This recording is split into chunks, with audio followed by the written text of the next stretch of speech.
setting up a new Notion account for beginners.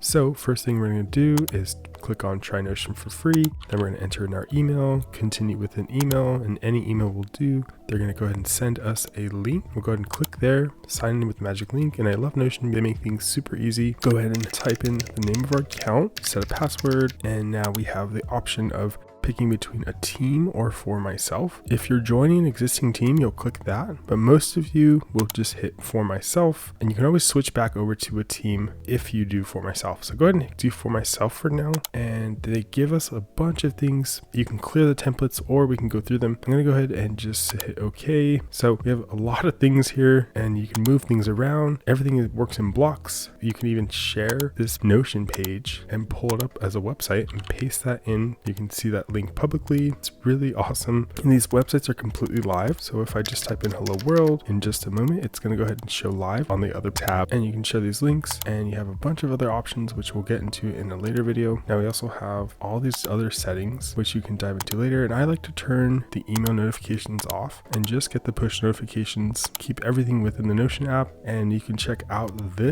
some new integrations they have with Slack, Jira, or GitHub for you programmers out there. We'll dive into these integrations in later videos. Make sure you take advantage of all these freebies that Notion offers. So this is just credit that you'll get if you do those different things. We have these different settings. You can delete your space permanently, but not today. And we also have a place to add members, but currently we're on the free plan. You get 1,000 blocks for free, which is plenty for beginners. And you have the option to upgrade as well. So you can always upgrade. And something I like about Notion is it's unlimited. And so there is no limit to the size of file that you can upload, as far as I know. So take advantage of that. It's really great. If you're a heavy user like myself with a lot of video and photos, it's a really good option for that price of $4 per month for the personal plan, even though I have the team plan, but super awesome if you are just kind of starting out and you're a heavy user. So Notion charges per month or yearly. So keep that in mind, whichever one works for you. In a future video, I'm going to be showing you how you can actually hack this team plan so that your other team members can interact with your Notion space and essentially use Notion as if they had a paid plan, but with a free account on their end. Basically, you're going to need to configure these different settings like advanced permissions and admin tools, and I'll be showing you that in a future video. But this is the plan I recommend for you small business owners and small teams out there. So make sure you're subscribed so that I can show you exactly how to do that in a future video, and you can get that information exactly when it comes out. Happy Notion, guys.